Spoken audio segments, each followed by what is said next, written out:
이 무더운 날씨에 게다가 아침에 그 비를 뚫고 이 중요한 자리에 함께 하게 돼서 너무 기쁩니다. 재생산 권리 출간 기념 라운드 테이블을 시작하려고 하는데요.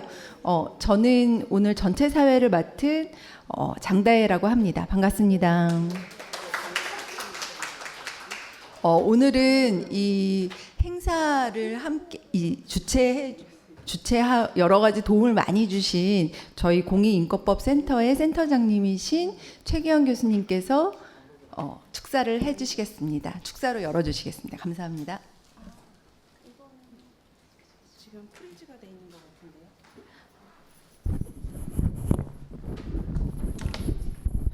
예, 안녕하세요. 방금 소개받은 공익인권법센터 센터장 최계영이라고 합니다. 반갑습니다. 네, 제가 개인적으로는 센터장 이름으로 사람들 앞에 나서는 게 오늘 첫 자리라서 큰 영광인 자리입니다. 네. 네, 저도 제 전공 분야가 아니라서 잘 모르기는 하지만 낙태죄에 대해서 헌법 불합치 결정이 난 게 거의 횟수로 5년째가 되고 있는 것 같은데 입법 공백 상황이 계속되고 있습니다. 여기 저자들께서 말씀해 주신 것처럼 재생산 권리가 임신 중지의 문제에 한정되는 것이 아니고 더 넓고 더 많은 연구 영역이 있는데 이 가장 기본적인 이 문제조차 해결되지 못하고 있고 이게 단순히 해결되지 못하고 있는 상황이 답보가 아니라 오히려 퇴보를 가져오고 있는 상황인 것 같습니다. 이런 상황에서 여기 계신 분들께서 오랜 시간의 연구와 또 관련 분야의 종사를 통하셔서 얻은 통찰을 나누어 주실 수 있는 이런 책을 출간해 주시고 또 이런 토론회를 열어주시는 게 그나마 이 답보와 퇴보 상황에서 뭔가 숨통을 틀 수 있는 그런 소중한 기회가 있지 않을까 싶습니다. 그래서 오늘 이 자리를 마련해 주신 양윤아 교수님 그리고 발표자 토론자 분들께 축하와 감사의 말씀을 전하면서 축사를 마치고자 합니다. 감사합니다.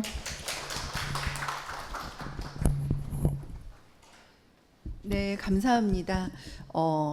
그 다음 저희 이제 개회사 해주실 분은 양연아 교수님이신데요. 이 재생산권 이 책 작업을 벌써 거의 20년 되는 시간 동안에 쭉 진행해 오신 가장 중추적인 분입니다.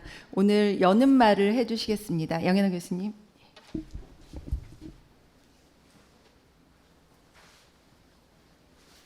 네, 안녕하세요. 방금 소개받은 양현아입니다. 이번 연구에 그 법학연구소 지원의 공동 연구인데요. 이 공동 연구의 연구 책임을 맡았습니다.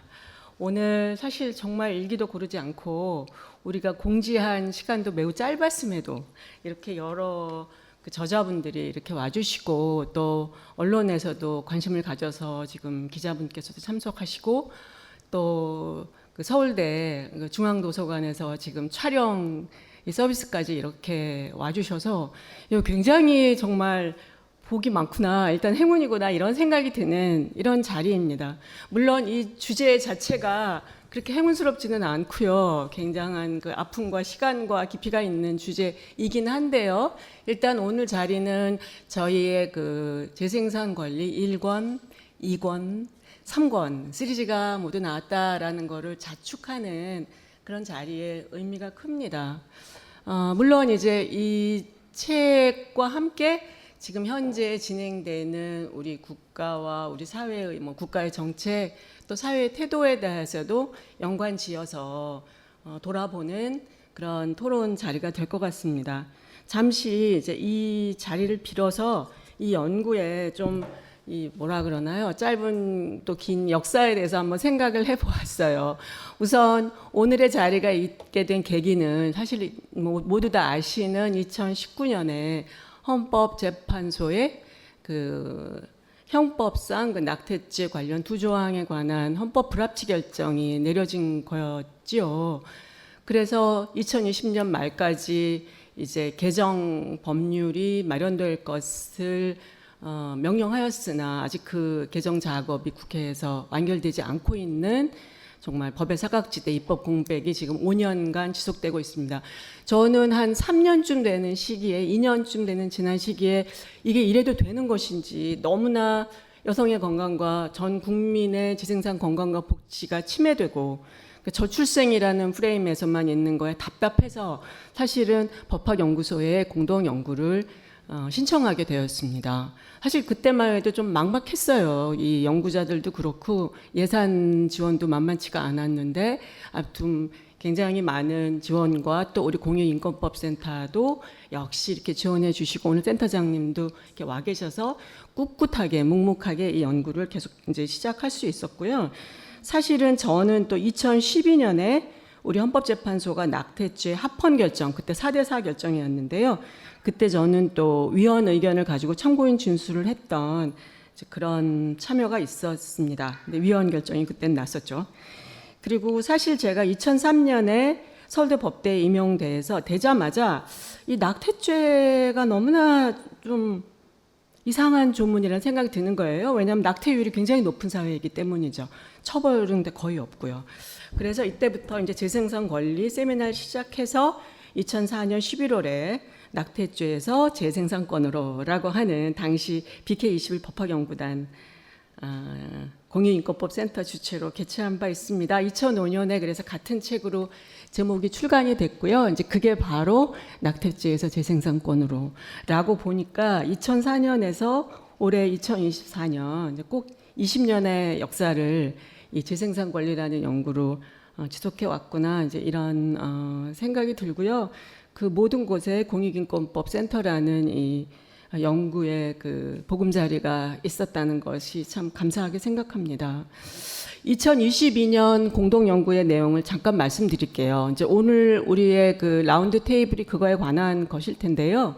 이 앞에도 조그만 포스터들이 지금 보이지만 2023년 2년에는 6회에 걸친 관련 세미나를 했어요. 그래서 그때는 주로 한국 사회의 이 낙태와 재생산에 저는 현실이 너무 조사되지 않았다 이런 입장에서 뭐 의료라든지 교육이라든지 뭐 보건이라든지 이런 다양한 또 청소년이라든지의 그 현실을 좀 짚어보는 여전히 장님이 코끼리 뭐 짚어보는 격에 해당할 정도로 아직도 알려지지 않은 현실이 많다 생각하지만 그것에 6회 세미나를 했고 그것이 재생산 권리 2로 노란 책 표지로 나오게 되었습니다. 그 3권은 2023년에 이 포스터인데요. 2월에 있었던 이제 법학연구소 공동학술대 하루였고요. 이때는 주로 이제 기대되는 요청되는 법 정책의 내용들을 다루어 보았습니다. 뭐 국제 규범이라든지 헌법적 근거라든지 또 지금 당시 국회에 제출되어 있었던 모자보건법이나 형법 개정안이라든지 이런 부분을 다루었고 남성의 재생산권, 장애인 성소수자 등 재생산 취약자의 재생산권, 미혼모와 미혼 여성의 재생산권 이런 이제 등을 다루어서 그것이 제3권으로 출간이 되어 있습니다. 지금 현재 지금 많은 이 자리에 계신 많은 분들도 궁금해하듯이 이런 어떤 법의 사각지대에서 벌어지는 수다한 일들이 있음에도 역시 언론에서 공표되는 것은 굉장히 드라마틱한 그 이른바 늦은 낙태 관련 사건 이들을 처벌해야 되나? 그럼 누가 어떻게 처벌하고 의사들은 이에 대해서 어떻게 대응하고 이 늦은 낙태 부분은 이것이 살인인가 뭐인가 이런 이제 논란들이 한국 사회를 지배하고 있는 것이 참으로 답답하다고 보입니다. 대통령께서도 최근에 인구위기 대응 전담반 TF를 만들자고 하시고 인구 전략 기획부를 설치하겠다고 하는데 사실은 이런 접근에서 우리들이 관심을 가지는 개개인의 재생산 권리, 특히 여성들의 재생산 건강 문제, 그 다음에 이게 단기적인 임신 중지나 출산에 그치지 않는 장기적인 이 보살핌 관련한 정책들에 대한 생각이 잘 보이지 않아서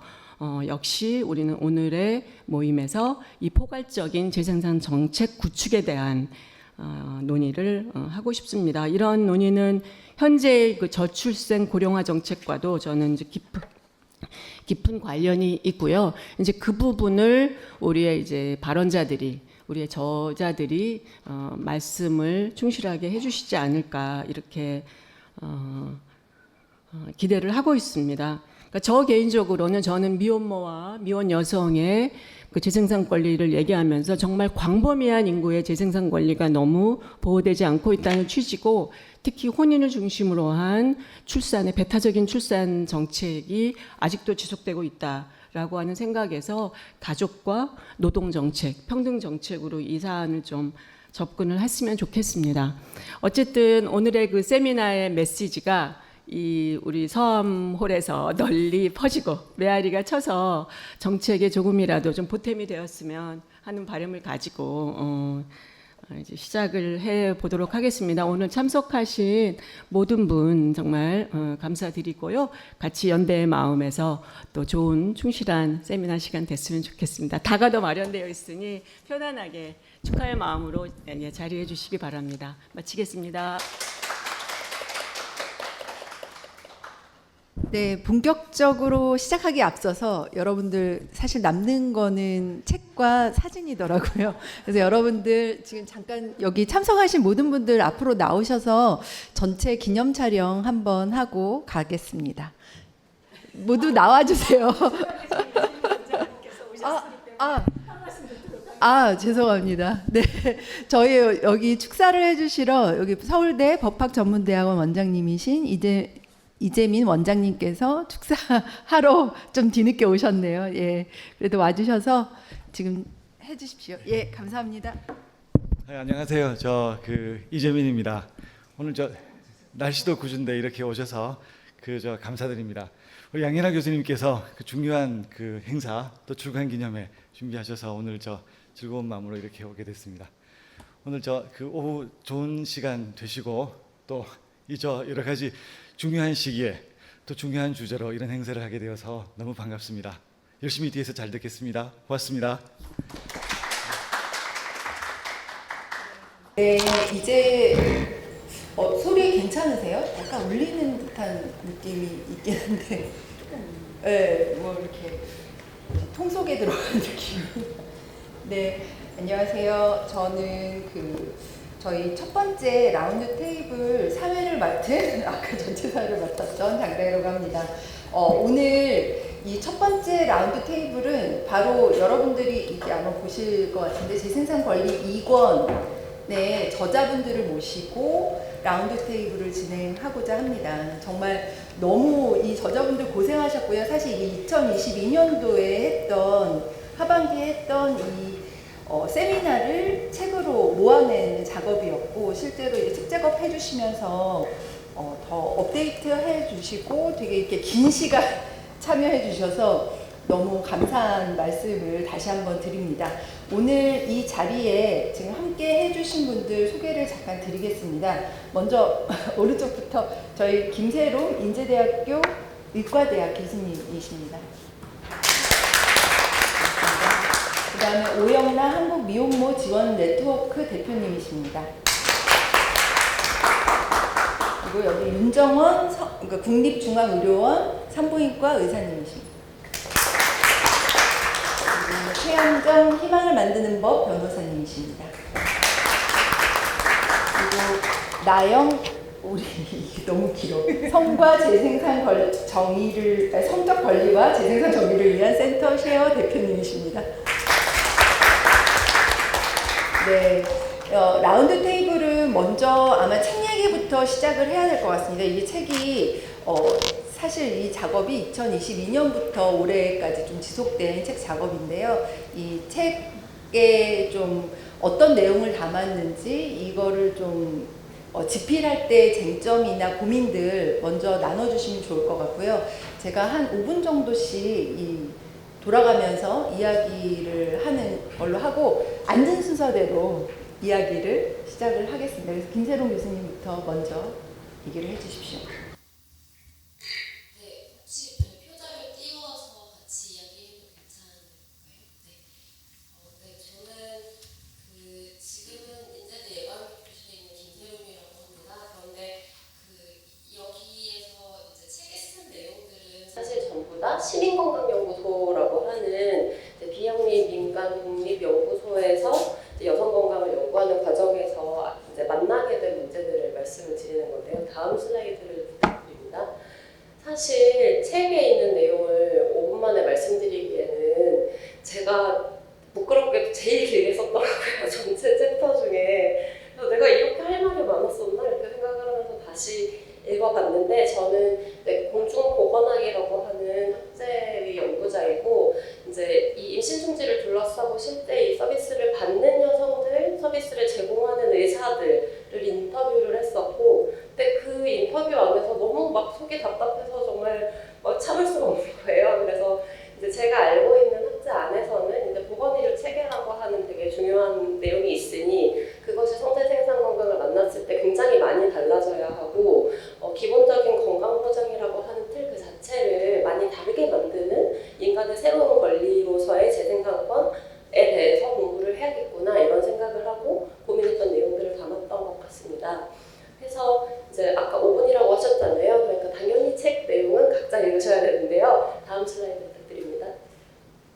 아주 간략하게 정리를 해서 말씀을 드리면, 이제 의료인들의 상황은 제가 19년, 20년, 21년 조사를 주로 했는데 그 이후에도 크게 달라지지는 않은 것 같아요. 그러니까 특히 의사사회 내의 공적 논의나 사회적 대화가 좀 부족한 상황에서 이제 비범죄화 이후에 공적 보장은 약한데 상업화된 의료 안에서는 이거를 점점 더 적극적으로 이제 하고 있는 상황이고, 이제 임신 중지도 재생산권도 또 여성 친화적인 의료도 이제 공식적인 교육이나 훈련이 이루어지지가 않고 있는 와중에 이제 제도적 보장보다는 이제 비급여 서비스로 임신 중지를 하라고 건강보험과 관련해서 이제 보건복지부 급여과가 공문을 냈거든요. 그래서 이제 의사들은 나는 이제 별 문제 없이 합법적인 범위 안에서 서비스를 하지만 내 맘대로 돈을 받고 내 맘대로 서비스를 할 수 있는 상황이 이어지고 있습니다. 더불어 이제 충분히 다루어지지는 못했지만 이제 저희 제공자 면담에서도 이용자 면담에서도 장애 가능성이 있는 태아에 대한 굉장히 적극적인 선별과 임신 중절이 이루어지고 있는 것이 한국의 특성인데요. 이제 책에 보시면 해외의 여타 고소득 국가와 비교했을 때 선천적 기형을 가지고 있는 아이의 출생 자체가 적은 상황입니다. 이제 의료를 많이 이용하고 그걸 각자 사사화된 방식으로 하고 있는데, 그것이 여성 당사자에게도 가족에게도 제공자에게도 모종의 윤리적 부담과 모랄 인저리, 윤리적 상해라고 말을 하는데요. 그런 상황으로 이어지고 있지만 이와 관련된 어떤 제도적 지원도 공적 논의도 충분하지 않은 상황이라고 글을 썼습니다. 다음 페이지입니다. 여성들의 경험도 체계적인 분석과 조사가 없었기 때문에 저희가 되는 대로 인터뷰를 하는 수밖에 없었고, 이게 전체를 레프레젠테이션 한다고 보기는 어렵겠지만 어쨌든 순전히 개인의 역량에 따라서 굉장히 수월하게 경험을 찾기도 하고 굉장히 어렵게 찾기도 하고, 이제 이것이 이제 보건의료 서비스의 변이가 크다라고 이야기를 합니다. 사실 좋은 의료라면 어느 병원에 가서도 비슷한 의료를 받는 게 현대 의료의 표준화된 기준일 텐데, 굉장히 낙폭이 커서 이제 전혀 이런 체계적인 질 관리가 되지 않고 있다라는 상황을 확인을 할 수 있었고요. 이제 임신 중지 이유와 사정은 굉장히 다양했지만 모든 면담에 임했던 여성들이 더 좋은 의료를 기대하고 있었습니다. 그렇다면 우리가 19년에도 그렇고 많은 여성들이 임신 중지를 여성의 권리로서 보장받아야 된다는 이야기들을 했었는데, 임신 중지에서 멈추지 않고 이것이 재생산권에 대한 인식과 인파워링으로 나아가려면 앞으로 어떤 논의와 운동과 학술적인 작업들이 필요한지에 대한 고민이 필요했겠다는 생각을 하고 있습니다. 다음 슬라이드입니다. 보건의료 체계화 재생산권 이야기는 아쉽지만 오늘은 드리기가 어렵습니다. 복잡하기 때문입니다. 다음 슬라이드 주시면요. 다만 제가 지자체에서도 그렇고 중앙정부에서도 그렇고 재생산권과 관련된 모종의 학술적인 니즈가 생겨서 같이 연구를 하거나 정책 과제에 참여하거나 이런 경우들이 생깁니다. 이 그림은 제가 영국과 아일랜드와 호주의 여성 건강 계획을 참조해서 성재생산 건강과 관련된 생애 주기에 따른 필요를 이렇게 표로 만들어 놓은 것인데요. 사실 굉장히 다양한 것들이 있습니다. 일터에서 폐경을 겪은 여성이 퇴사하지 않으려면 어떻게 해야 하는지,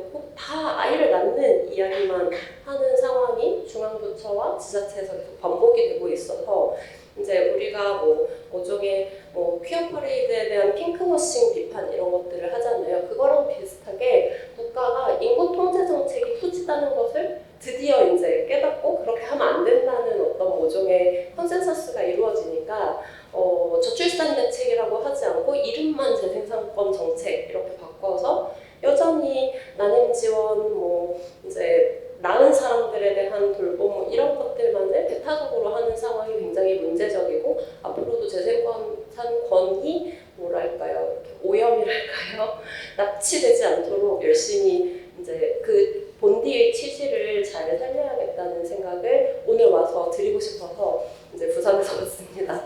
다음 슬라이드 부탁드립니다. 네, 그리고 마지막으로 이제 조금 부끄러운 말씀을 드려야겠는데요. 저도 소속되어 있는 임상 진료 현장과 보건의료의 영역이라고 하는 영역이 이제 해외와 비교했을 때 굉장히 좀 다르다라는 사실을 아마 이미 알고 계실 거라고 생각을 합니다. 해외에서는 사실 임신 중지 권리를 보장하기 위한 의료 전문가들의 활동이 굉장히 적극적이기도 하고 활발하기도 한데요. 근데 한국의 의료는 굉장히 좀 의료 전문가주의가 부재하달까요? 왜곡되었달까요? 이제 올해 의료 대란에서 드러났듯이 이제 사회적 담론적 변화에 대응하는 의료인들의 태도가 먼저 데리고 나간다기보다는 굉장히 보수적이고 국면적으로 굉장히 퇴행적인 지점들이 있습니다. 그러니까 따라서 이제 해외 국가에서 재생산권 운동에 관여하는 굉장히 영웅적인 산부인과 의사들이 이제 드러나는 것에 비해서 이제 물론 우리나라에도 그런 분들이 없지 않지만 근거 기반 의료라던가 환자 중심성이라던가 여성 건강 운동 이런 거에서 의료 전문가들의 역할을 기대하기가 굉장히 어렵고 이제 미국만 해도 이제 학회에서 이제 굉장히 임신 중지 불법화에 대해서 문제 제기를 하고 근거를 법원에 제출하는 역할을 한다면 한국의 임상의학계는 그런 종류의 역할을 하기는커녕 그 반대 방향을 견인하고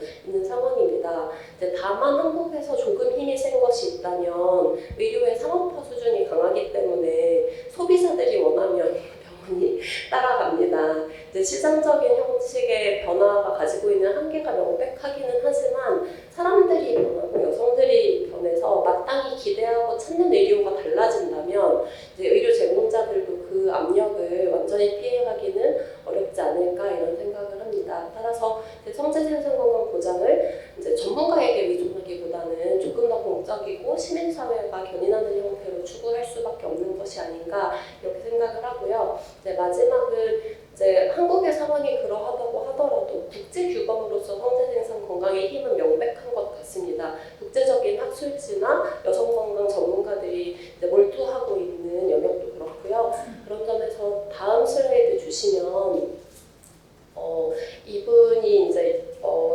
세계적으로 유명하신 분인데 UNFPA의 이제 사무총장인데요. 이분이 이제 그 보편적 건강 보장을 위한 고위급 회담에서 성과 재생산 건강 보장을 하지 않으면 그거는 보편적 건강 보장이 아니다 이렇게 이야기를 하고 이것을 이제 슬로건으로 삼아서 많은 사람들이 연호를 한 적이 있습니다.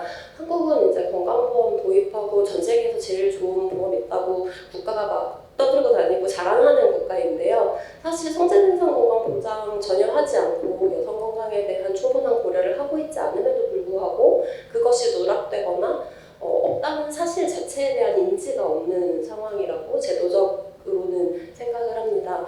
그래서 한국에서도 성재생산 건강 보장 없이는 보편적 건강 보장이 없는 것이고 한국의 건강보험이 어떤 보편성을 가지고 있는지에 대한 질문 그리고 의료는 누구의 것인지에 대한 질문 이런 것들을 재생산권을 중심으로 앞으로 더 개진해 나가야겠다는 다짐을 여기서 드리면서 그 발표 이만하겠습니다. 한번 책을 읽어보시면 정말 상당한 논의들이 많이 담겨 있어요. 여러 인터뷰부터 그다음에 이 국제적인 어떤 논의, 보건 정책의 논의까지도 다 담고 있어서 꼭 봐주셨으면 좋을 것 같고요. 이제는 오영란 선생님 책에 대한 말씀 부탁드리겠습니다. 제가 이 진행을 오늘 와서 해야 될 것 같은 이야기를 지금 다 하면 되는 건지 먼저 책에 대한 얘기부터 먼저 하고 그 다음에 또 네. 하겠습니다. 벌써 이게 재작년이라고 해서 제가 시간이 이렇게 됐나 싶었는데요. 일단은 미혼모 주제를 이 재생산권 이 단권에서 이렇게 비중 있게 담아주셔서 그거에 대한 정말 감사의 말씀을 드리고 싶습니다. 미혼모가 한국 사회에서 존재감 있게 딱 등장한 게 그렇게 오래되지 않았어요. 한 2010년 그 정도일 거예요. 그 이전에는 미혼모들은 다 이제 숨어서 지냈고 그러고 있었는데 2010년 이후에 미혼모 당사자들이 내 아이를 키울 수 있게 해달라고 권리를 주장하고 나오면서부터 미혼모라는 집단이 우리나라에 등장을 했는데 그러고 나니까 사회 곳곳에서 미혼모와 연관되어 있는 주제들이 너무 많았어요. 저출생도 그렇고 교육 문제, 주거 문제 여러 가지가 다 걸쳐 있어서 저희들이 여러 가지 분야에서 이야기를 막 하고 다녔는데 이 재생산권 담론도 또 저희를 이렇게 불러주셔가지고 저는 그 무렵에 좀 하고 있었던 생각이 한 10년 정도 되는 이 활동이 너무 소중해서 이 활동의 좀 맥락을 좀 기록하고 싶다 그런 생각을 하고 있던 참이었는데 뭐든지 기회가 딱 되지 않으면 생각만 하다가 잘 안 쓰게 되는데 이런 재생산권을 담으면서 미혼모들 활동 내용도 한번 담으면 좋겠다 이런 생각을 하면서 저는 좀 활동 위주로 이렇게 좀 적었고요. 근데 미혼모 이 책에는 베이비박스와 보호출산제 문제가 제가 좀 이따 드릴 말씀에서도 굉장히 뜨거운 이슈로 이렇게 좀 되고 있어서 그 문제까지 같이 담아서 이렇게 책에 잘 담아주셨더라고요. 너무 감사하게 생각하고 이렇게 사서 이런 활동을 만드시고 활동을 주도해 주신 여러분들에게 감사드립니다. 이상입니다. 네, 감사합니다. 사실 이 미혼모 쟁점을 그동안에 재생산 권리랑 연결해서 많이 다루지는 않았던 것 같아요. 아마 2022년에 그 세미나가 이제 그런 시발점이었는데 실제로 저희가 출산에 대한 정책들을 많이 하지만 굉장히 한정된 영역에서의 출산 논의만 해왔던 것이 사실 우리 이 미혼모 정책의 공백이라고 하는 것이 바로 직접적으로 보여주는 쟁점이라고 생각을 했습니다. 이제 윤정원 선생님 이야기를 해주시지요.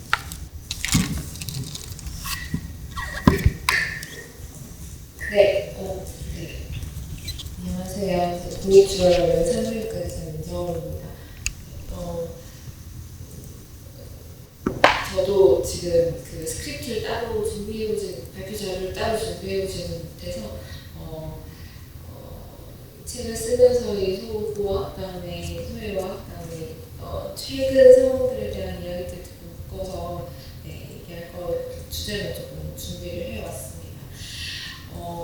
이 책을 쓸 때 그리고 라운드테이블을 초대받았을 때가 거의 한 2-3년 전이었었는데 그때부터 지금까지도 사실 계속 이야기를 하지만 되고 있지 않은 부분이 임신중지가 사실 헌법 불합치 이후에 법의 영역이 아니어지게 되는 상황이라고 얘기하는데 그러면 누구의 영역인 것이냐?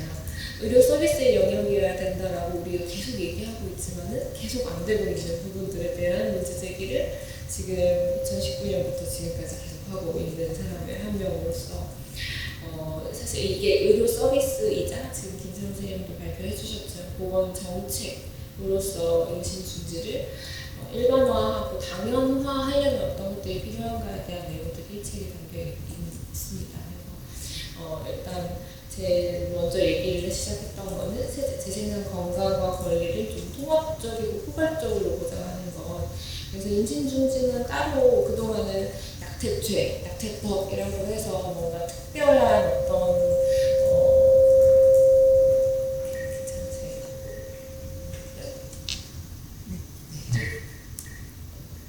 특별한 어떤 말하면 안 되는 것 같은 이런 영역에 남겨두는 것이 아니라 사실 그 여성의 생애 주기적 건강의 측면에서 이제 초경부터 시작해서 임신 중지, 계획 임신 임신에 대한 계획, 출산, 임신 중지, 뭐 안경까지 이제 통합적으로 성과 재생산 건강이라고 하는 스펙트럼 안에서 생각해야 되는 부분이다. 그래서 성 정체성이라든지 성적 지향, 뭐 성폭력, 성매개 감염 이런 부분들이 다 성과 재생산 건강이라고 하는 것들을 아우르고 있는 부분이기 때문에 이거를 하나는 따로 별개로 생각할 것이 아니라 통합적인 로 접근을 할 필요가 있다라는 거. 그리고 그게 가능하게 되려면 의료 접근성부터 성교육부터 정보 제공 부분들이 같이 되어야 되는 부분 얘기를 했었고요. 그리고 이제 두 번째로 짚어야 되는 부분이 주수 논란이 사실 특히 지금 더 논란이 좀 되고 있는데 나중에 얘기할 시간이 있을 것 같습니다. 네. 그래서 사실 후기 임신 중지로 갈수록 더 위해가 조금 커지는 부분이 있다는 부분을 고려해서 가능한 조기 임신 중지가 이루어질 수 있도록 하는 부분은 여성이 해야 하는 노력이 아니라 사실 사회가 해야 하는 노력이라는 거거든요. 그래서 왜 후기 임신 중지가 생기느냐? 임신 사실을 늦게 인지하게 되는 거, 그리고 이런 여러한 장벽들로 인해서 시술의 접근이 늦어지게 되는 거, 그리고 이제 정밀 초음파 한 20주에 보기 시작하는 그 정밀 초음파에서 좀 후기에 기형이 발견되는 것, 이렇게 크게 한 3가지 정도의 원인으로 생각할 수 있는데 이 부분들에 대해서 할 일을 사회가 해야 한다는 겁니다. 그래서 공교육에서 포괄적 성교육을 해야지 사실 임신과 출산, 임신 중지에 관한 내용들까지도 다 포함된 포괄적인 성교육이 필요한 거고요. 그래서 임신 인지가 이렇게 늦어지지 않도록 월경이 있으면 이게 산부인과 언제 가야 되는지에 대한 이런 이야기들이 공교육에 포괄적 성교육에서 필요하다는 거죠. 그리고 지금 상황에서 조금 더 고민하고 있는 부분은 사실 주수별, 그러니까 이런 기간에 따른 어떤 의료 체계라든지 의료 가이드라인은 좀 필요한 부분이 있습니다. 예를 들면 뭐 20주 이후에는 태아 심정지를 먼저 유도하도록 하고, 아니면 자격이 있는 의사의 좀 자격을 조금 설정을 한다든지. 아무래도 초기 임신 중지는 정말 사실 외국에서도 조선사나 간호사가 임신 중지 약을 주기도 하는 반면에 후기 임신 중지는 좀 이제 시술이라든지 분만 개조의 경험이 있는 자격이 있는 그런 의료인들을 좀 세분화해가지고 구성을 한다든지 이런 가이드라인이 필요하겠지만, 그럼에도 불구하고 우리가 다시금 재확인해야 되는 부분은 주수에 상관없는 비범죄화라고 하는 기본 원칙에 대해서 모두가 좀 공동의 컨센서스를 가질 필요가 있지 않나라고 생각하고 있습니다. WHO에서도 사실 그 전에는 이번에 2022년 WHO 세계보건기구 가이드라인이 개정된 판이 이제 앞에 판을 다 업데이트한다라고 하는 설명과 함께 개정이 되었는데요. 그 전 판들에서는 이제 사회적으로 그리고 나라들마다 이런 사정들이 있을 수 있기 때문에 그 안에서 어떻게든 안전한 임신 중지를 제공하기 위해서 각 국가들이, 각 정부가 노력해야 한다라는 수준으로 권고를 했다면, 지금 2022년 세계보건기구 가이드라인에서는 이 임신 중지를 범죄화하는 이상 안전한 임신 중지는 보장할 수 없다. 주수와 사유 뭐 이런 어떤 조건을 따지지 않는 비범죄화에 대한 입장을 천명을 하고 있습니다. 그래서 이런 비범죄화의 원칙에 대해서 항상 계속 생각을 해야 되는 부분이 있지 않을까 생각을 하고, 책에서 지금 말이 너무 길어지는 것 같아서 책에서 이런 차별금지 원칙이라든지 아니면 유산 유도약 도입이라든지 의료인 교육이나 모니터링 같은 부분들에 대한 이야기들을 추가로 더 하고 있고요. 저 이제 모임내 뒤에 나영 선생님께서도 얘기해 주시겠지만은 이제 시민사회에서 사실 1순위로 지금 요구하고 있는 부분들이 의료 서비스가 되기 위해, 임신 중지가 보건의료 서비스가 되기 위해서 1순위로 요구하고 있는 부분들이 결국에는 건강보험 적용과 유산유도약 도입, 이 두 가지를 이제 제일 전면에 내세우고 있는데요. 건강보험 적용이야말로 저는 사실 앞서 김세훈 선생님도 얘기하셨지만 민간과 시장에 내맡겨져 있는 지금 이 상업화된 의료 체계에서 그나마 공공성을 담재할 수 있는 유일한 수단이 건강보험 제도라는 것입니다.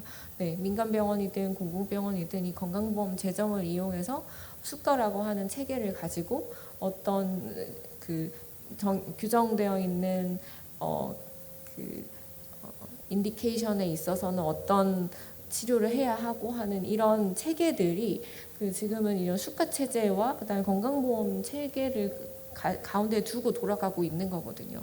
그래서 사실 임신 중지 건강보험 체계에 들어가지 않는 한 이렇게 뭐 성형 수술이라든지 비급여 미용 시술이라든지 이런 거랑 같은 레벨로 취급되게 되고 있는 상황인 거고, 결국에는 이게 선택이라든지 아니면은 개인의 선택의 영역에만 남겨져 있게 되는 수밖에 없거든요. 그래서 사실 이런 재생산 건강과 관련된 예를 들면 피임부터 시작해서 피임, 임신 중지가 공공보건의료 체계가 있는 나라에서 공적인 기금이 적용되지 않는 나라가 거의 없다고 보시면 될 것 같습니다. 그래서 왜 아직도 이걸 안 하고 있느냐라는 이야기를 우리 계속 해야 되는 부분인 거고요. 아까 말씀하셨던 것처럼 그 이니셔티브가 사실 의료인이 될 수는 없고, 결국에는 이 건강보험 적용이라든지 이거는 대중운동에서부터 이 요구와 그리고 행정부의 좀 의지, 리더십, 결단력 이런 부분들이 필요한 부분이라는 생각을 하고 있습니다. 제가 너무 두서없이 얘기했는데 여기까지. 이 지금 사실 말씀해주신 내용들이 전부 다 책에 있는 내용이거든요. 근데 이게 2022년도에 발표가 된 내용이 지금도 너무나 중요하게 필요한 내용이어서 정말 한편으로는 책의 성견지명이라고나 할까요? 아니면 너무 이 안타까운 한국 사회 현실을 극명하게 보여주는 게 아닌가라는 생각이 듭니다.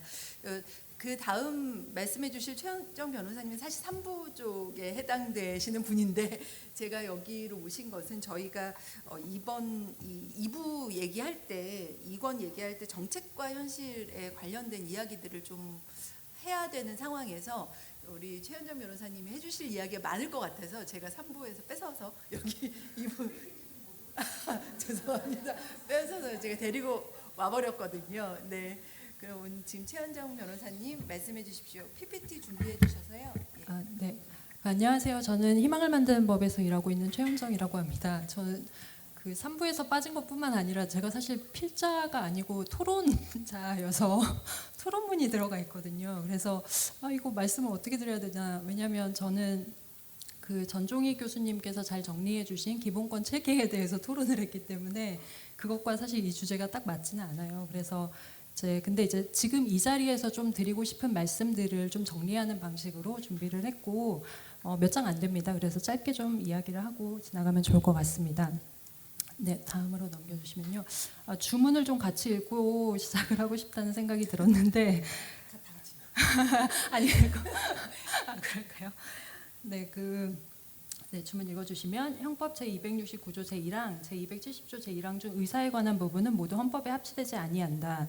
위 조항들은 2020년 12월 31일을 시한으로 입법자가 개정할 때까지 계속 적용된다. 이게 주문이에요. 그리고 이제 이 일자까지 개선 입법이 이루어지지 않는 경우에는 이제 조항들은 그 다음 날부터 효력을 상실한다. 이게 이제 본문에 있고, 이게 항상 헌법 불합치 결정의 효력인 것이죠. 그래서 이제 개선 입법 없이 시한이 도과해서 이제 비범죄가 된 것이에요. 근데 제가 사실 최근까지도 이 얘기를 계속 좀 듣고 있거든요. 완전한 비범죄화가 맞냐부터 시작을 해서 모자보건법이 여전히 있지 않냐 이런 얘기들을 하도 좀 많이 들어서 이 기회에 좀 정리를 하고 싶어서 가지고 왔고요.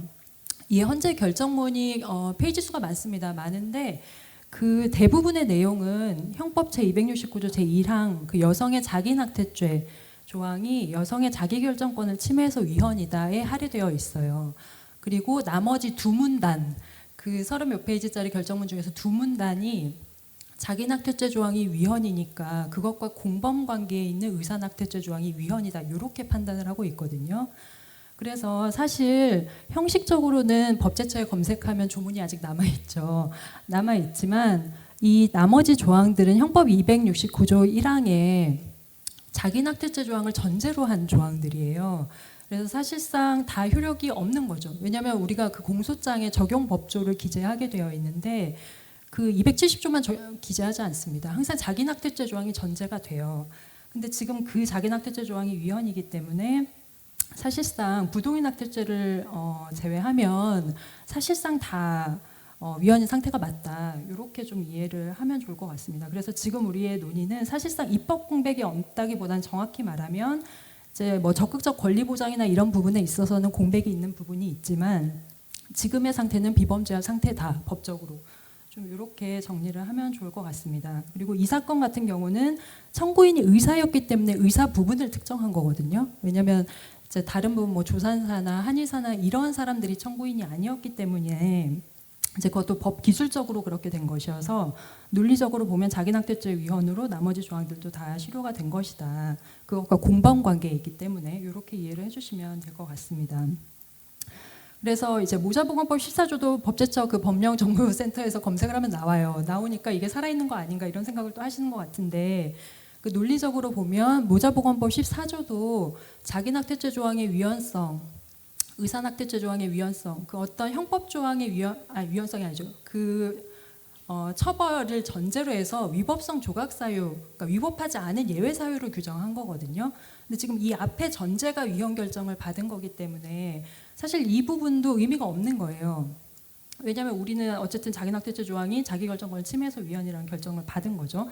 그리고 입법을 안 했으니까 그냥 그대로 실효가 된 것인데 이제 여전히 좀 모자보건법을 계속 근거로 좀 들면서 저도 이제 김정현 선생님이 해준 연구를 보고 좀 놀랐는데 성폭력 피해자도 임신 중지 과정에서 좀 어려움이 있으시더라고요. 뭐 의료비 지원 과정에서 여전히 모자보건법상 사유를 계속 근거로 제한하려고 하는 식의 좀 상황이 있는 것 같습니다. 그래서 지금의 상황은 사실 이제 입법 공백이라기보다는 장대현 선생님께서 정치의 공백이라는 표현도 이제 인용을 해서 쓰셨던데 사실 저도 그게 맞는 것이 아닌가 싶어요. 그러니까 정부에 의해서 직무유기의 형태를 띈 굉장히 적극적인 권리 침해 상태인 것이 아닌가라는 생각이 들고 지금 이제 윤정원 선생님 앞에서 쭉 말씀해 주신 것들이 사실 법 개정 없이 그냥 하면 되는 거거든요.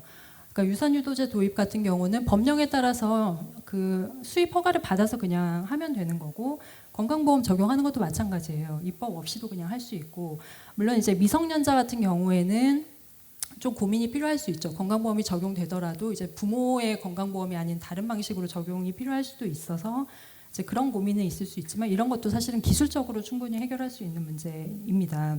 그리고 정보접근권 보장도 마찬가지거든요. 그러니까 임신 중지 가능한 병원 정보를 제공하거나 이런 것도 사실 그냥 하면 되는 상황인 거죠. 근데 이제 오히려 정부는 반대로 가고 있는 부분이 있고, 그다음에 이제 의료 접근권 침해 상황을 시정해야 되는데 안 하고 있는 거죠. 그러니까 사실 의사들에게 무슨 가이드라인 배포 공문 같은 거 보냈다고 하는데 지금 보내야 될 공문의 내용은 지금 이건 완전한 비범죄화 상황이고 제3자의 동의 요건을 요구하는 것이 법 상황에 맞지 않는다 이런 안내를 사실 그냥 하면 되는 거거든요.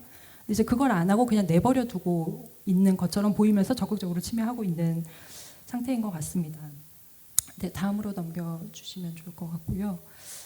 그래서 근데 이제 그 사이에 좀 제가 사례로 듣게 되는 것들은 그 제3자 동의 요건 사례들이 좀 있는 것 같아요.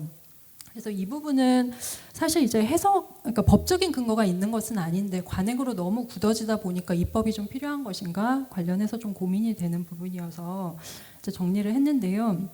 그 이제 뭐 미성년자나 장애인의 경우에 법정 대리인이나 보호자의 동의를 요구하는 경우가 여전히 좀 있더라고요. 근데 사실 이제 뭐 사안에 따라 좀 다를 수는 있겠는데 미성년자라는 이유만으로 일률적으로 그 의료 서비스 결정에서 부모 동의를 요구할 법적인 근거가 있지는 않거든요. 왜냐하면 이게 뭐 민법상 법률 행위 같은 게 아니잖아요. 의료 행위는. 그래서 근데 이제 병원에서의 어떤 부담이 사실은 있는 거죠. 가이드라인도 없는 상태에서 그러다 보니까 이게 이렇게 문제가 불거지는 것인데 사실 법적인 근거가 있는 것은 아니어서 이거를 차라리 입법으로 좀 정리하는 게 좋은가 이런 고민은 좀 되는 것 같습니다. 네, 최근에 일단 그 의료법 조항 잠깐만 말씀드리고 가면 사실 모든 동의를 받아야 된다는 것이 아니라 그 사람의 생명이나 신체에 중대한 위해를 발생하게 할 우려가 있는 수술이나 수혈이나 전신 마취를 하는 경우로 좀 제한이 되어 있거든요. 그리고 환자의 나이를 얘기하고 있지는 않고 의사결정 능력이 없는 경우라고 또 제한을 하고 있어서 미성년자라고 해서 의사결정 능력이 없지 않거든요. 요거는 법적으로도 확인을 한 거여서 그래서 무조건 인류적으로 요구할 근거는 없다. 그리고 예외 사유도 두고 있다라는 부분이고 최근에 이제 대법원도 그 이제 좀 이 사안 같은 경우는 좀 중대한 위해가 발생하는 시술이긴 했어요. 그 뇌 조영술 뭐 이런 것의 문제여서 그렇긴 한데 이렇다 이제 원칙적으로는 그 미성년자 본인에 대한 설명 의무와 동의가 원칙이다라는 걸 좀 확인하고 있어서 같이 말씀을 드리고 싶었습니다. 네, 넘겨주시면 감사하겠고 이거는 판결에서 좀 의미 있다고 생각하는 부분인데 네, 말씀을 드린 것 같아서 넘어가도 될 것 같습니다.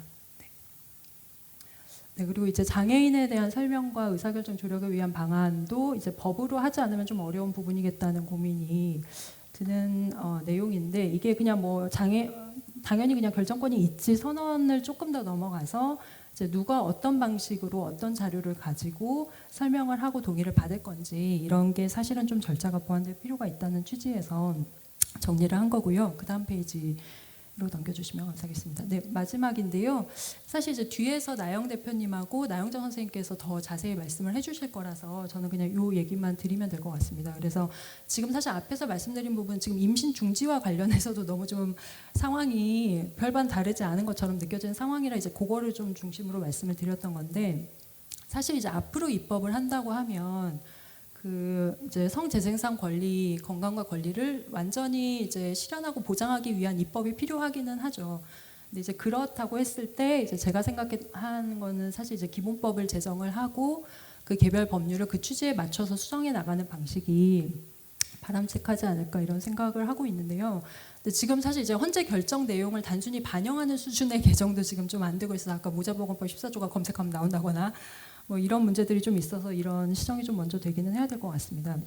그리고 이제 그 쉐어에서 성재생산 권리 보장 기본법안을 또 그 제안을 해주셨었어요. 그래서 그 내용은 뒤에서 자세히 설명을 해주실 텐데 이제 좀 앞으로 법을 만들어 나간다고 했을 때 이제 좀 주요한 원칙 3가지만 좀 먼저 말씀을 드린다면 일단 평등과 차별금지 원칙이 굉장히 중요하다. 그래서 이제 성과 재생산을 둘러싼 차별이 개인의 성과 재생산 권리 실현에 주요한 걸림돌이 된다는 걸 좀 인지를 하고 이제 이게 모든 그 법의 원칙에 반영될 수 있도록 하는 게 중요한 것 같고요. 그다음 뭐 인구 정책이나 뭐 국가나 가족의 결정이 아니라 권리 주체로서 개인 스스로 결정하는 원칙을 확인하고 그럴 수 있는 여건을 마련하는 그 의무를 부담하는 자로서의 국가 이 위치를 명확하게 설정하고 가는 게 중요하다라는 생각이 들고 자, 앞에서 여러 선생님들도 말씀해 주셨지만 이게 단지 모성권만의 문제도 아니고 임신이나 임신 중지에만 국한된 것도 아니기 때문에 이제 통합적인 권리를 보장하는 것이 앞으로 입법에서 필요하다라는 말씀을 드리고 싶었습니다. 네, 이상입니다. 네, 감사합니다. 이렇게 새로운 자료까지 준비해 주셔서 너무 감사합니다. 지금 시간이 이제 좀 저희가 한 아마 좀 10분 정도 늦게 시작하긴 해서 그거 고려해서 약간씩 좀 늦춰지는 걸로 생각하고 있는데요. 나영 선생님이 책 얘기해 주시면서 자연스럽게 아마 현장 좀 쟁점도 얘기해 주실 수 있을 것 같습니다.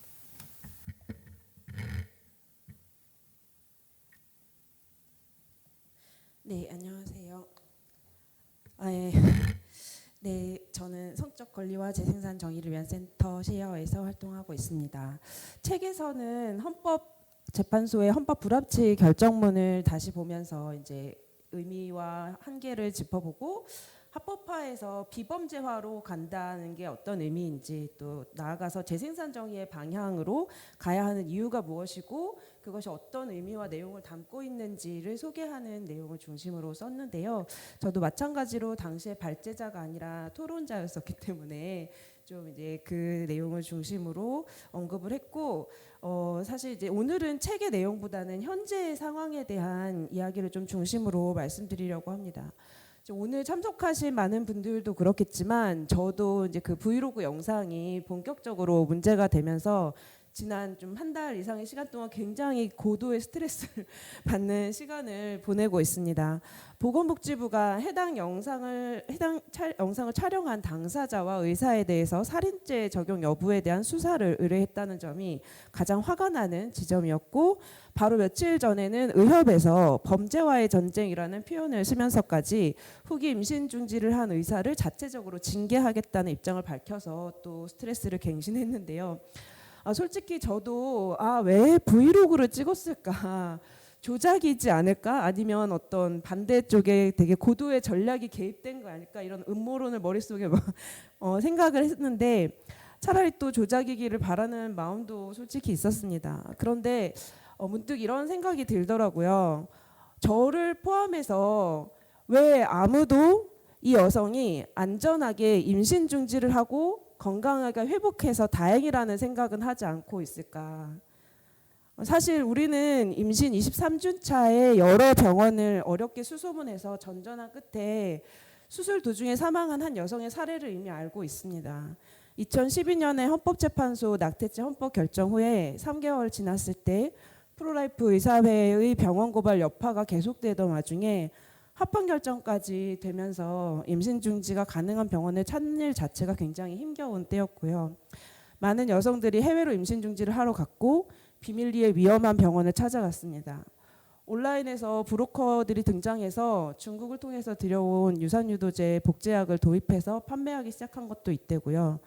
안타깝게도 어떤 여성들은 임신 중지 병원을 소개해 준다는 말을 듣고 나갔다가 성폭력을 겪는 일도 있었습니다. 이런 사건들을 이미 우리는 겪었고 사망하는 일까지 겪었습니다. 2019년 헌법재판소 낙태죄 헌법 불합치 결정은 사실 그런 시기를 지나온 여성들이 만들어낸 만들어낸 결과입니다. 저 역시도 2010년부터 했던 그 투쟁의 과정에서 2012년에 사망한 그 여성에 대한 여러 복잡한 마음과 부채감을 안고 투쟁을 계속했었고요.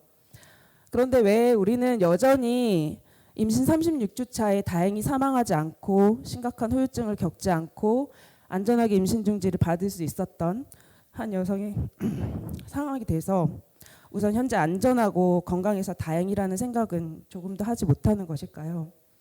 만약에 이 여성이 결국 안전하게 임신 중지를 할 수 있는 병원을 찾아가지 못했다면 이 여성은 어떻게 되었을까요? 또 결국 출산을 했다면 이 여성과 아이는 어떻게 되었을까요? 지금 우리 사회는 지금 이런 일들에 대해서 답할 준비가 전혀 되어 있지 않습니다. 오직 처벌해야 된다, 금지해야 한다는 생각뿐이죠. 처벌이나 금지가 결과적으로 이런 일들을 막아줄 수 있는 것도 아닙니다. 이번처럼 거의 출산 시기가 임박해서 임신 중지를 하게 되는 일은 사실 굉장히 드문 일입니다.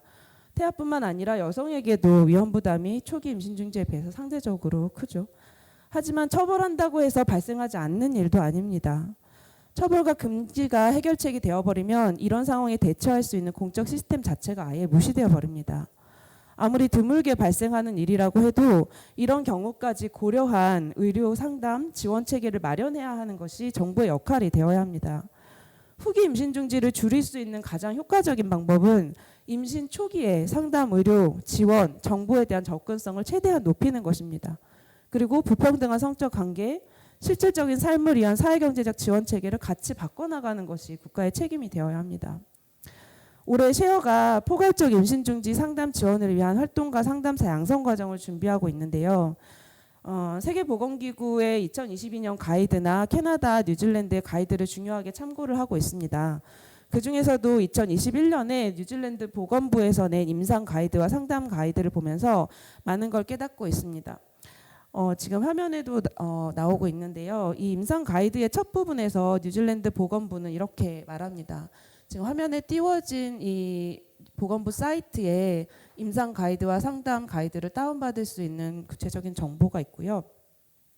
임상 가이드 첫 부분에서 이렇게 얘기합니다. 2020년 3월 24일 뉴질랜드는 임신 중지를 비범죄화하도록 법을 개정하여 뉴질랜드에서 안전하고 접근 가능하며 평등한 임신 중지를 보장하기 위한 작업을 시작할 수 있게 되었습니다. 이제 더 넓은 범위의 의료 환경에서 임신 중지 케어를 제공할 수 있게 되었습니다. 또한 법 개정을 통해 이제 임신 중지를 보건 문제로 인식하여 임신 중지 서비스에 대한 책임이 보건부로 이관되었습니다. 다른 의료 서비스와 마찬가지로 임상 지침의 사용은 일관되고 양질의 의료 서비스 제공을 지원할 것입니다. 이는 전국적으로 표준화된 진료의 길을 열어줍니다. 이 가이드라인은 뉴질랜드 아오테아로아의 독특한 임신중지 서비스 상황을 반영하면서 의학적 근거와 최신 국제 모범 사례를 결합합니다. 이 지침은 의료 종사자가 의무를 다하고 문화적으로 안전하고 적절한 임상 진료가 이루어질 수 있도록 지원하기 위해 테트리티오 아이탄가 원칙을 기반으로 합니다. 그러니까 뉴질랜드 복지부는 임신중지의 비범죄가 이루어진 직후에 임신중지에 대한 국가적 책임이 사법 영역에서 의료 영역으로 법무부가 아닌 복지부로 이관되었음을 명확하게 인식했습니다. 그리고 그 책임에 맞게 최신의 국제적 임상 가이드, 세계보건기구의 최신 가이드에 맞춰서 보건의료 체계와 임상 지침, 상담 가이드, 정보 제공 시스템, 접근성 확대를 위한 기반을 구축했습니다. 바로 옆에 있는 탭을 보시면 이게 뉴질랜드 보건부에서 제공하고 있는 상담 사이트고요. 굉장히 접근성과 다양한 이제 상담의 고민들을 체계적으로 제공하고 있습니다. 어떻게 보면 이런 행보 자체가 건강권을 다루는 정부 부처로서 또 의료인으로서의 자존심과 자부심이 반영된 결과라고 저는 생각합니다. 한편으로 이렇게 세계보건기구와 캐나다, 뉴질랜드 사례를 거듭 이야기하는 이유는 처벌을 기준으로 두고 제한적인 합법화를 하는 방식이 아니라 그런 방식이 이미 거의 40-50년, 길게는 이미 60년 이상 된 방식이기 때문입니다. 이제는 그런 과거의 방식이 임신중지를 다루는 데 있어서 모든 면에서 효과적이지 않고 부작용만 크다는 것을 확인했기 때문에 전면적인 비범죄화 방향으로 가면서 보건의료 영역에서 가이드와 접근성을 중심으로 다룰 수 있도록 하고 있는 것이거든요.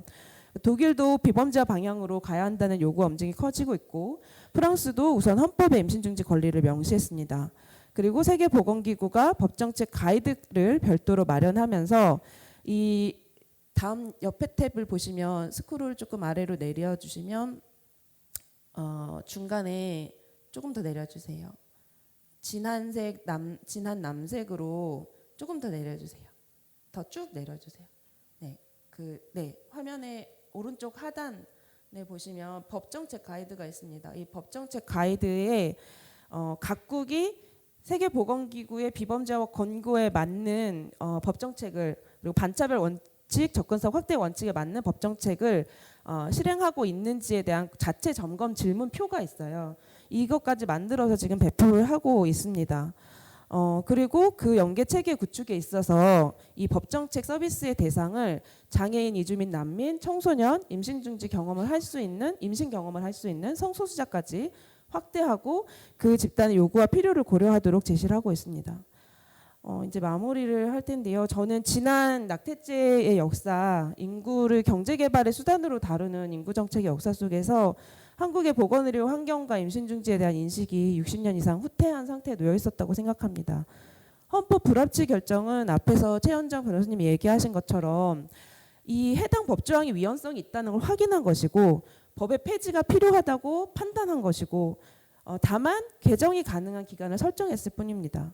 그렇기 때문에 이미 개정 시기가 도과해서 법의 효력이 사라진 것은 비범죄하고 확정된 상태이고 그런데 아직도 이것을 입법 공백으로 처벌이 없어서 아무것도 할 수 없다 이렇게 얘기하는 것은 헌법 불합치 결정의 의미 자체를 퇴색시키는 것이라고 생각합니다. 뉴질랜드와 마찬가지로 한국에서도 이제 책임은 복지부에 있고요. 앞서서 언급하신 이제 셰어의 성재생산 권리보장 기본법을 비롯해서 모낙패에서는 이제 22대 국회 모자보건법 전부 개정을 요구하고 있는데요. 분명한 거는 이제는 복지부와 국회 역할이 좀 구분되어서 요구될 필요가 있다는 겁니다. 복지부는 더 이상 입법 공백이 책임 회피의 명분이 되지 않아야 되고요. 국회는 권리보장 방향의 입법을 해야 됩니다. 지금 같은 시기에 우리 사회가 살인죄 적용 여부가 아니라 어떻게 공적 시스템과 접근성을 중심으로 새로운 체계를 만들어갈 것인지 어떻게 하면 이전보다 더 나은 방향으로 나아갈 수 있는지를 더 적극적으로 고민하고 요구할 수 있는 계기가 되었으면 좋겠습니다. 마치겠습니다.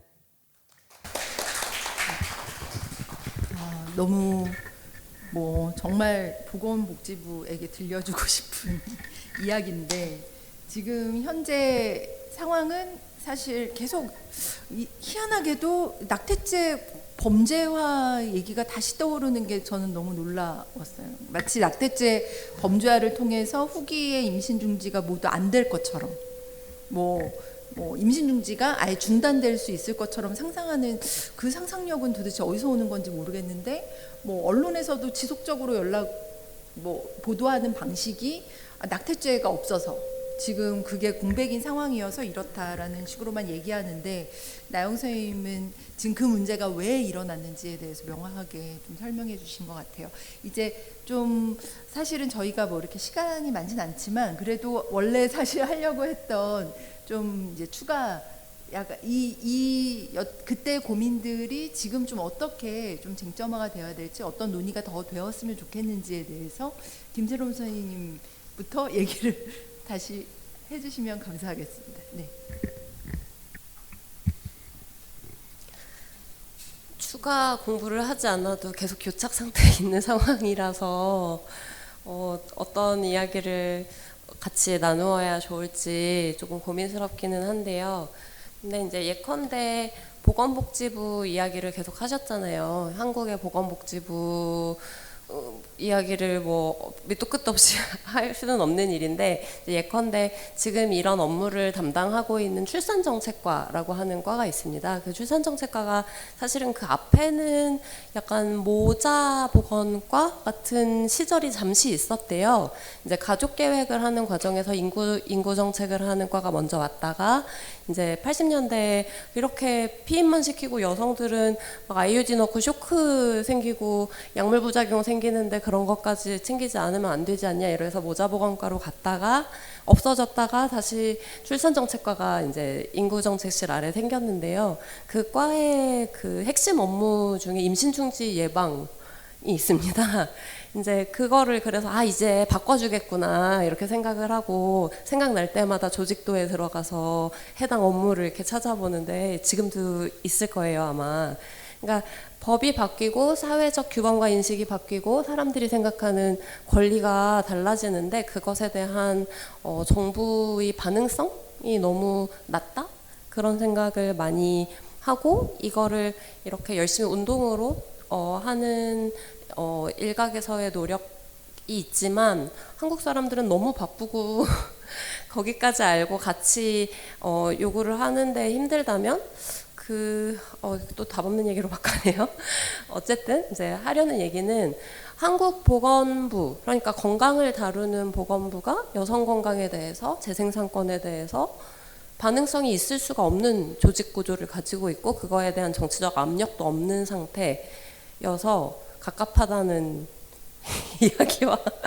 이야기와 이런 이제 사실 운동에서 이야기하는 내용과 제도적 개혁과 정부의 책무를 요구하는 그 노력은 약간 다른 트랙과 다른 힘들이 움직여서 가능하다고 생각을 합니다.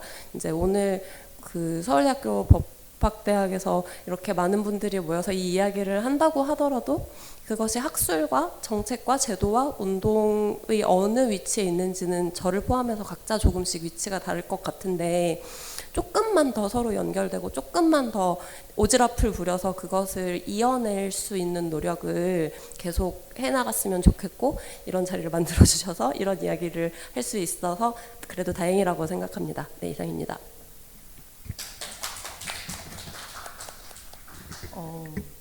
너무 중요한 얘기인 것 같아요.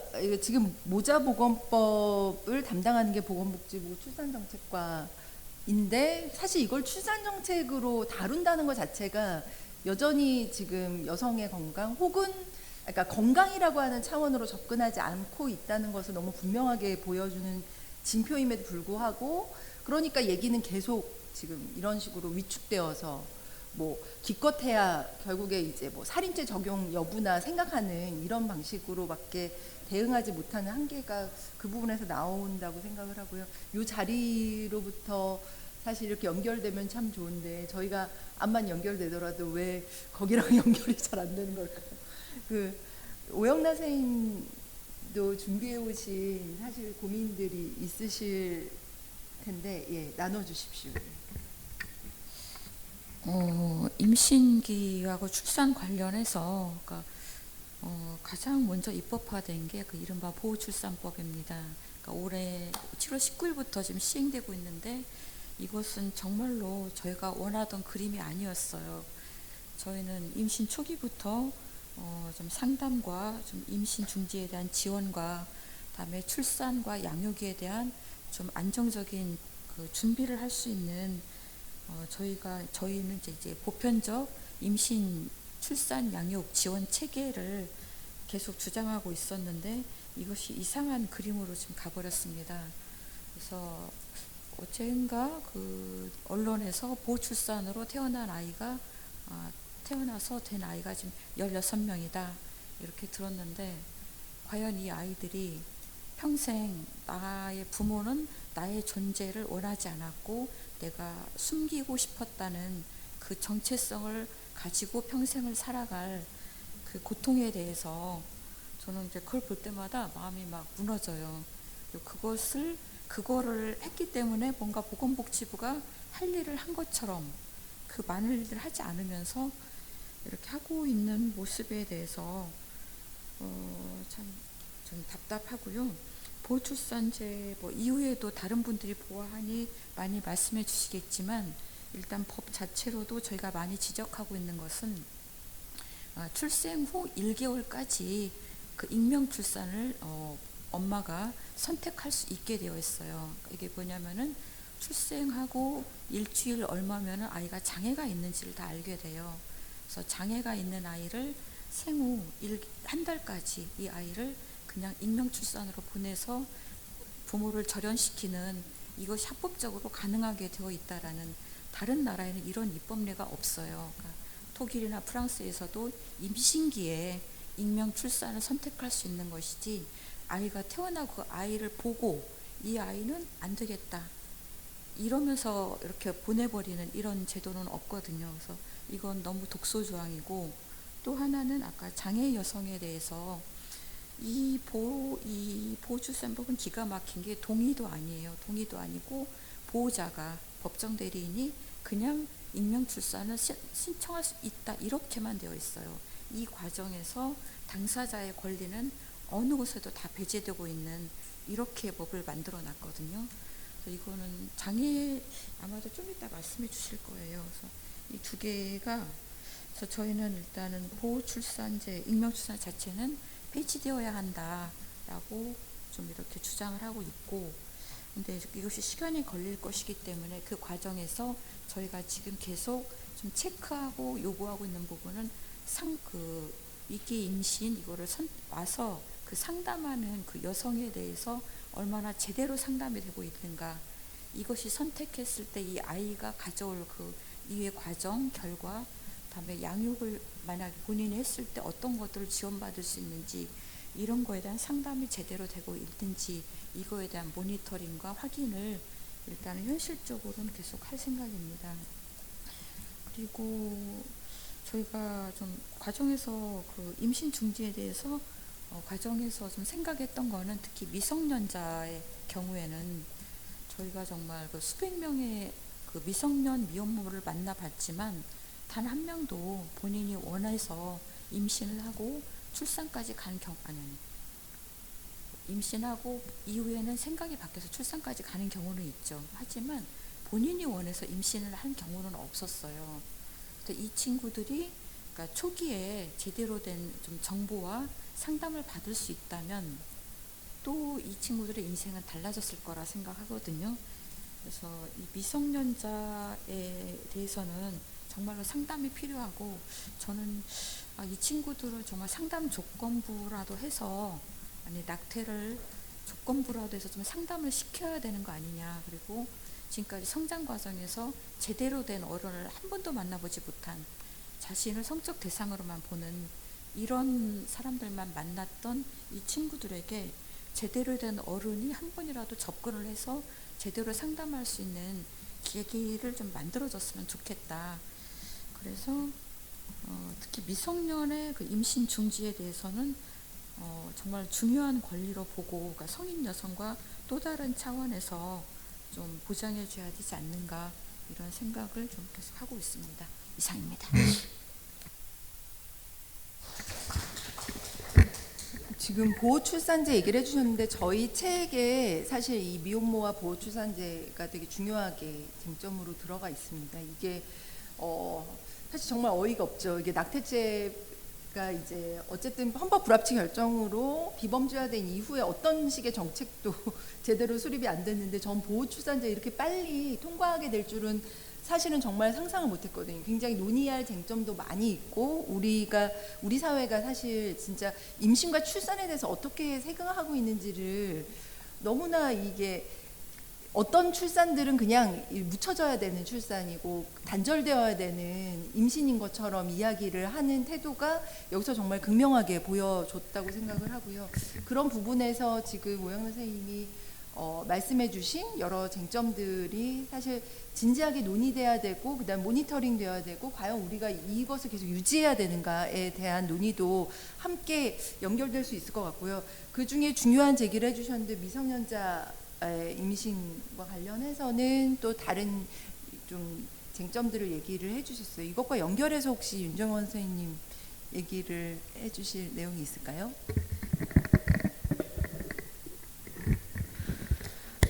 네, 저도 추가로 무슨 얘기를 더 해야 될지 계속 고민을 하고 있다가 선생님 말씀을 듣고 지금 제일 최근에 있었던 케이스인데요. 16세 청소년인데 임신 24주 차라고 중국 해바라기 센터에서 연락이 왔습니다. 네, 지금 아시다시피 비범죄와 헌법 불합치 이후에 사실 굉장히 상업화된 시장이 커져 있고 땡땡톡이라고 하는 네, 사실 여성들이 임신 중지와 관련된 의료기관 정보라든지 이런 것들 좀 공유하고 후기를 공유하는 상당히 신자유주의적이고 상업적인 플랫폼이기는 하지만 그런 곳도 있고 비용이라든지 아니면 주수, 지역에 따른 이런 접근성 이런 것들을 여성들이 스스로 이렇게 만들어 나가서 정보를 공유하는 장도 있고 그렇게 되면서 사실 저한테 임신 중지를 받으러 오시는 분들이라든지 아니면은 미프진을 먹고 이거 부작용 괜찮은 건가요? 이런 질문들이라든지 이런 환자들이 정말 많이 줄었습니다. 네. 그래서 그렇다고 해서 제 일이 줄었느냐? 그게 아닌 게 이런 사각지대에 있는 케이스들은 계속 저한테로 오고 있거든요. 오히려 더 전국에서 오고 있고 후기 임신 중지 같은 경우, 어려운 경우, 그리고 청소년인 경우, 그다음에 건강보험이 없는 미등록 이주 여성인 경우라든지 이게 이제 비용 지원, 경제적인 부분, 의사소통의 문제 이런 부분들 다 있는 거고요. 장애 여성들의 임신 중지 같은 케이스들이 오면서 오히려 더 후기와 더 어려운 케이스들 더 많이 보고 있는 상황인데요. 어쨌든 충북 해바라기 센터에서 온 이 청소년의 경우에는 정말 우리가 여기서 이야기하고 있는 모든 장벽들을 다 겪어서 25주 4일이 된 상황이었어요. 그래서 지인에 의한 성폭력이었고 그래서 사실 성폭력이 케이스였기 때문에 해바라기 도움을 받을 수 있었지만 부모한테 얘기하기 어려웠고 심지어 이 전에 2번의 임신 중지 경험이 더 있었고 16세인데 그리고 그 앞서의 경험들도 사실 늦게 얘기가 되다 보니까 20주가 넘은 상황이었었고 미성년자인 경우에 20주까지 끌었을 때에 대한 프로토콜이라든지 이런 경험이 많은 병원들이 지방에는 좀 덜 없다 보니까 제왕절개 이 방법으로 처음에 임신 중지를 하였고 그러다 보니 2번째 임신 중지를 받을 때도 의사가 제왕절개로 했으니까 그전 임신을 제왕절개 했으니까 이번에도 제왕절개 해야 된다. 그래서 16세 2번의 제왕절개 경험이 있는 여성이었어요. 청소년이었어요. 그래서 저한테 왔을 때는 해바라기 센터에서 의뢰가 왔을 때 24주였다고 와서 빨리 와라, 빨리 오시라. 24주 5일까지는 가능하니까 빨리 오시라라고 얘기를 드렸는데 그 다음에 예약을 했다가 예약을 취소를 하신 거예요. 그래서 전화를 해봤더니 근처 산부인과에 갔더니 25주가 넘었다, 25주 2일이라고 하더라. 그래서 아예 그냥 취소를 했다 라고 얘기를 하셔서 다시 전화 걸어서 오시라고 네, 했었던 일이 있었고요. 왔는데 이런 제왕절개력이라든지 이런 부분들이 이제 나중에 발견하게 되면서 저도 굉장히 고민이 많았고, 그래도 결국 약물 임신 중지로 해서 분만이 방법으로 해서 여기서 한 번 더 제왕절개를 하게 되면 나중에 이 사람이 하게 될 임신의 합병증이라든지 이런 것들을 생각했을 때, 그래서 다행히 약물로 잘 끝났었던 케이스였는데요. 그러니까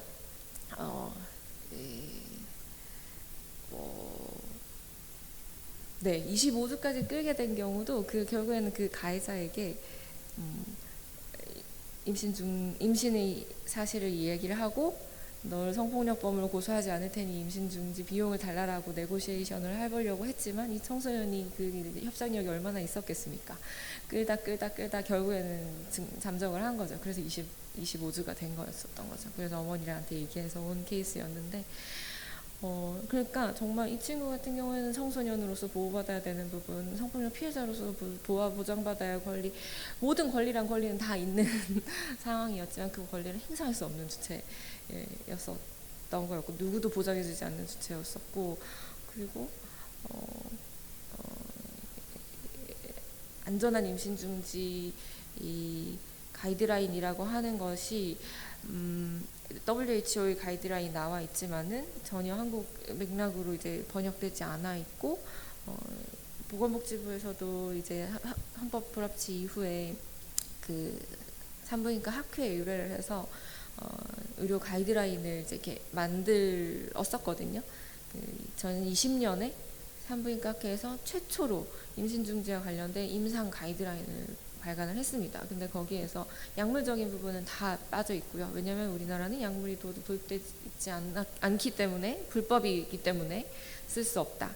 미소프로스톨이라고 하는 약이 있지만 이거는 쓸 수 없다라고 하면서 약물 부분 다 빠졌고, 수술도 24주 이내에 관해서만 가이드라인이 나온 거죠. 네. 그 가이드라인을 보고 25주의 임신 중지는 어떻게 해야 되는지를 고민해서 가이드라인 찾아보고, 외국 가이드라인 찾아보고 하는 사람들이 없었었던 건 거죠. 네. 네. 그래서 뭘 얘기하려다가 이렇게 왔을까요? 네. 그래서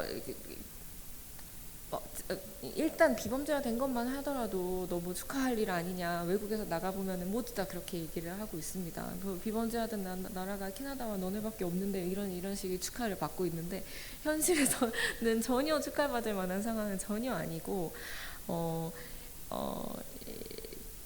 특히 이런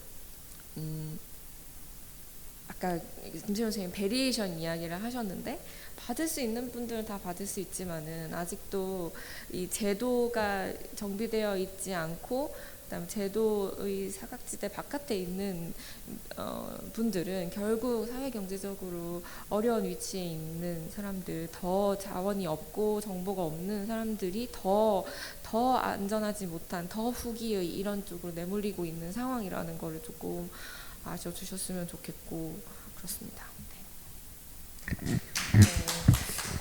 시간이 좀 많이 지나서 아까 그래도 두 분은 좀 현안에 대한 이야기를 해주셔서, 저희가 어쨌든 이제 이 다음에는 3권 이야기를 하고 그 다음에 자유토론 시간에 좀 더 쟁점을 더 같이 나눠보도록 하겠습니다. 오늘 여기 라운드테이블 2권 저자분들께 박수 한번 부탁드리면서 이 2부 토론을 마치도록 하겠습니다. 감사합니다.